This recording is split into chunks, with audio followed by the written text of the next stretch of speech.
So today I am back with another episode of Battlefield 4 versus Battlefield 3. Now in the last episode, some of you guys may have thought I was a little bit heavy-handed towards BF4, so since then I've gone back and played some more Battlefield 3, and today I want to start off by talking about some of the things I really do miss from BF4 when you go back onto Battlefield 3. Now when I first jumped back onto the game, the first DLC I wanted to get onto was the Close Quarters map pack. Now this was a DLC a lot of people weren't a fan of. They didn't see it as a classic Battlefield style, but as an infantry player I did prefer these more smaller, close quarters, intense infantry gunfights, and especially on these maps you did seem to get a lot of assists. You may put 99% of the damage into an enemy player, a teammate comes around the corner, gets that last bullet in there, claims a kill, and you only get a small amount of points for an assist. And especially on close quarters, this is the kind of thing that could happen very, very often. More times than not, you may even get more assists than you actually get kills. So this is where I thought it would have been really good, especially in close quarters, to see a squad assist counts as kill setup like we see in Battlefield 4. I know if we had seen this in Battlefield 3, I would probably have an extra 5 to 10,000 kills alone just from the amount of assists you get from squad kills. So the way the assist system has been implemented and improved was definitely a great addition to Battlefield 4. Assists have always been something debated and changed throughout games, not only in Battlefield 4 but also other first-person online shooters as well.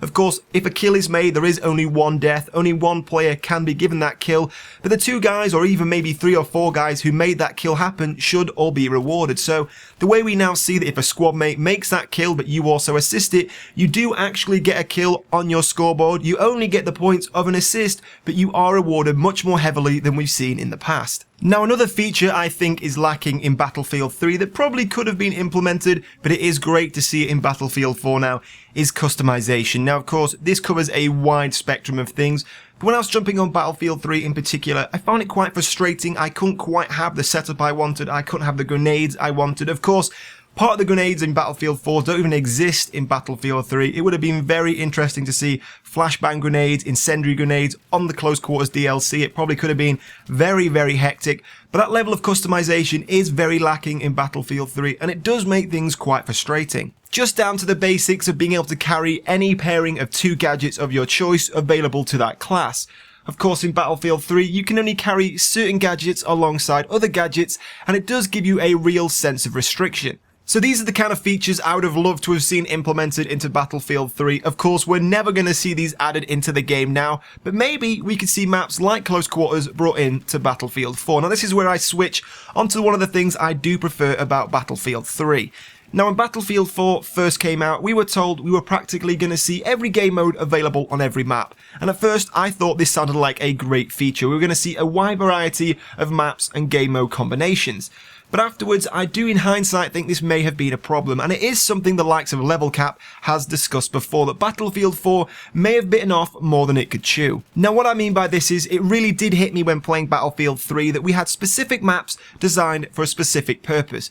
Take Close Quarters for example, these had the sole purpose of being very close quarters, infantry only firefight maps. So the design was all based around this, and that means we got maps that really did work well for close quarters infantry.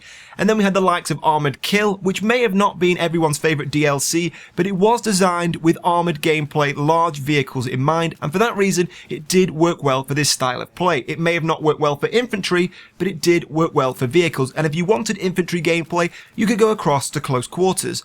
Now in Battlefield 4, this is something we haven't seen. We've seen Battlefield become a jack of all trades and a master of none. We see maps have tried to implement basically all types of gameplay. We've got infantry combat, armoured combat, aircrafts, and even now naval combat as well. Now to see all of these things stuck into one map sometimes means we don't actually get a map that works well for certain game types. You see a mishmash of different ideas all blended into a single map, and I don't think it has a successful result as we saw in Battlefield 3. So moving forward with the future of Battlefield 4, in the next batch of DLC, I would love to see a little bit more orientation towards certain game modes. As I said, I would love to see some more close quarters style infantry based maps, maybe even some infantry and armour mixed together a little bit as the likes of Aftermath we saw in Battlefield 3, or maybe even just some soul armor maps. We do have a little bit of that already with the likes of Silk Road with China Rising, but this is something I think should be improved for the future of Battlefield 4, rather than just seeing a mix and mash of every kind of aspect of the game implemented into one map. But I would love to hear your thoughts on this. I know a lot of people aren't pleased with the map design we've had so far in Battlefield 4, so I would love to hear your opinions about future DLC and the game in general in the comment section below. And again, if you have enjoyed this video, all your comments and likes are massively appreciated. But in the meantime guys, thank you for watching, and I'll see you soon.